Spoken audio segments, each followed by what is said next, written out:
Seigneur bien-aimé, nous te rendons des actions de grâce et nous te bénissons. Nous glorifions ton nom parce que tu es souverain, parce que tu es Dieu. Ce matin, tu as renouvelé pour nous le souffle de vie, tu as renouvelé tes bontés en notre faveur. Nous voulons exalter ton saint nom et te dire un grand merci pour ce don précieux, pour cette grâce, une faveur imméritée dans le nom puissant de notre Seigneur Jésus-Christ.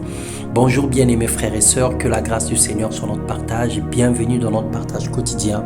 Ce matin, nous allons partager la parole de Dieu. Le thème de notre méditation, la vie chrétienne, sens théorique et pratique.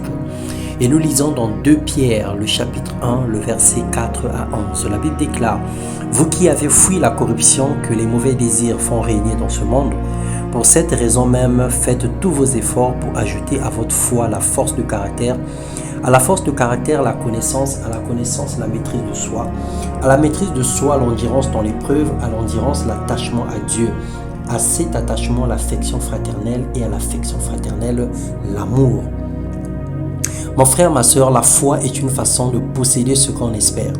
C'est un moyen d'être sûr des réalités qu'on ne voit pas.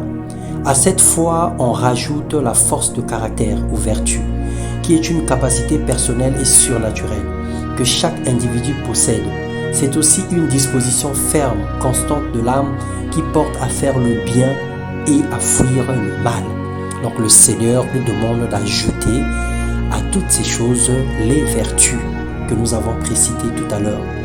Dieu dit, si nous possédons ces qualités et si elles grandissent sans cesse en nous, elles nous rendront actifs ou actives et nous permettront de connaître toujours mieux notre Seigneur Jésus-Christ, car celui à qui elles font défaut est comme un aveugle.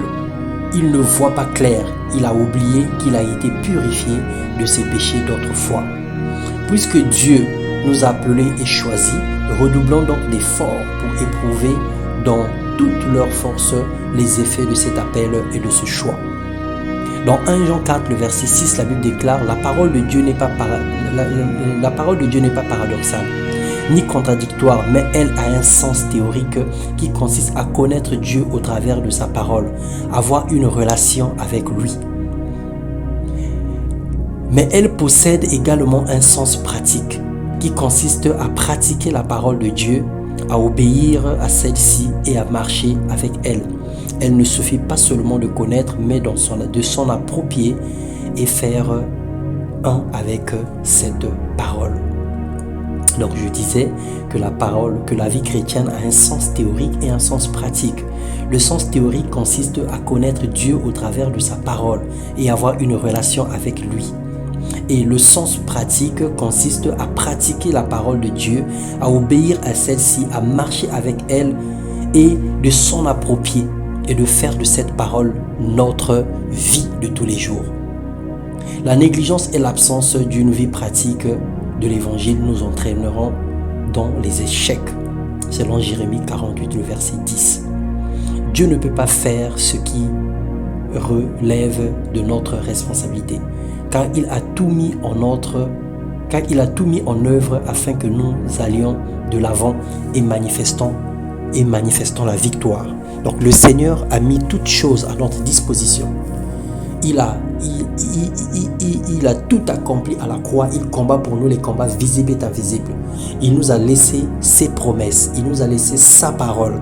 C'est à nous de rentrer en possession de notre héritage. C'est à nous de manifester le caractère de Christ dans notre vie afin que nous puissions vivre tous les jours dans la victoire. Que nous ne soyons pas des défaitistes. Que nous ne soyons pas des personnes qui tombent à tout bout de champ. Que nous ne soyons pas des personnes qui régnent le Seigneur même pour un morceau de pain. Que nous ne soyons pas des personnes qui, à peur de mourir, que nous allons refuser le Seigneur et s'allier avec des esprits impurs ou encore avec des sectes et des démons. Le Seigneur nous appelle à joindre à notre foi les vertus que nous avons citées. La foi à elle-même ne suffit pas, mais nous devons ajouter à cette foi la connaissance, la sagesse, la maîtrise de soi, l'endurance, l'amour fraternel. Nous devons ajouter à cette foi toutes ces vertus. Et en ajoutant à la foi ces vertus, nous allons ressembler à notre Seigneur Jésus-Christ.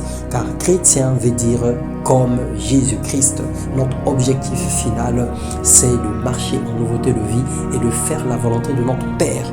et que lorsqu'il reviendra dans sa gloire, que nous ne puissions pas y rester, que nous ne puissions pas perdre notre salut, l'héritage que nous avons reçu en lui par la grâce de Dieu.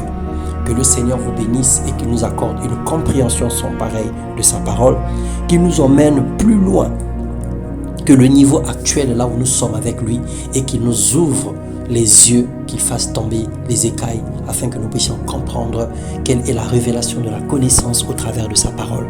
Dans le nom puissant de Jésus-Christ, nous avons ainsi prié.